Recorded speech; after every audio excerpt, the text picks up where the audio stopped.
Aujourd'hui, on se retrouve pour un sujet extrêmement intéressant à mes yeux parce qu'il ne s'attaque pas seulement à la nutrition, mais aussi aux croyances. Qui dit croyance dit esprit critique, et c'est justement ça que j'essaye de te faire développer sur ma chaîne. Allez, on traîne pas et on plonge dans la piscine d'huile qui nous rendra plus luisante et sexy que des dieux grecs.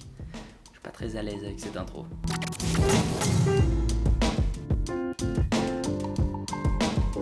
L'huile de palme, c'est grosso modo vu comme le démon en Occident. Pourquoi? Bon, en dehors de la déforestation, etc., on en reparlera plus tard dans la vidéo, mais surtout parce que pendant longtemps, d'un point de vue nutritif, on a pensé que les graisses saturées, c'est ce qu'il y a notamment dans les graisses animales, etc., c'était tout simplement le mal pour la santé. Que ça provoquait des crises cardiaques prématurées, des AVC, bref, une dégradation générale de ton système sanguin. Il s'avère qu'en réalité, des méta-analyses, et une en particulier, une méta-analyse étant une analyse de plusieurs études scientifiques, là, en l'occurrence, c'était 21, elle a montré qu'il n'y avait pas de risque plus élevé de maladies cardiovasculaires si jamais on consommait des graisses saturées. En tout cas, pas plus qu'autre chose, et pas plus surtout qu'en consommant des sucres hyper raffinés de l'industrie. En revanche, un truc sur lequel on avance petit à petit, c'est que les graisses polyinsaturées, celles qu'on nous a vendues pendant des années comme étant les meilleures sources de graisse, elles seraient assez délétères parce qu'instables. Ça et le fait qu'elles ont tendance à s'accumuler dans ton corps jusqu'à 4 ans. T'imagines les dégâts si jamais elles sont mauvaises? Je te renvoie une vidéo sur les oméga 3 où t'en apprendras plus dessus, c'est pas le sujet aujourd'hui. Mais pourquoi je te parle de graisses saturées et insaturées? Parce que l'huile de palme, c'est une huile tropicale qui contient beaucoup de graisses saturées. Contrairement à la plupart des huiles végétales, ce qui a, je pense, fortement contribué à sa diabolisation. Bon, il s'avère aussi qu'elle est pas chère, donc les industriels la foutent dans n'importe quoi.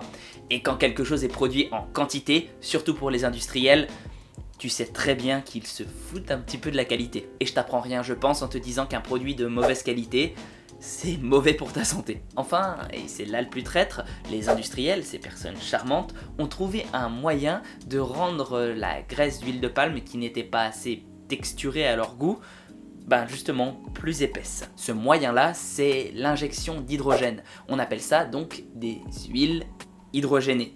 Et c'est la pire chose que tu puisses avoir pour ton système cardiovasculaire. On pourrait qualifier ça d'une catastrophe ultime pour ton organisme. Donc si jamais tu vois huile de palme partiellement hydrogénée ou huile végétale partiellement hydrogénée, n'achète pas le produit. Ce serait l'équivalent de filer des grosses patates dans la gueule de ton organisme. Bon, mais maintenant qu'on sait que l'huile de palme non hydrogénée, ça pourrait être, comble de l'ironie, meilleur que d'autres huiles végétales contenant des graisses polyinsaturées pour ta santé, quid de la question environnementale? Bon, pour une fois, je vais parler d'un autre domaine que la santé pure, donc pardonne-moi s'il y a quelques petites incohérences, je sors de mon domaine d'expertise. J'avais été frappé par un argument dans la vidéo de JMDO que j'ai vu en réponse à Analgénocide et d'autres, je crois.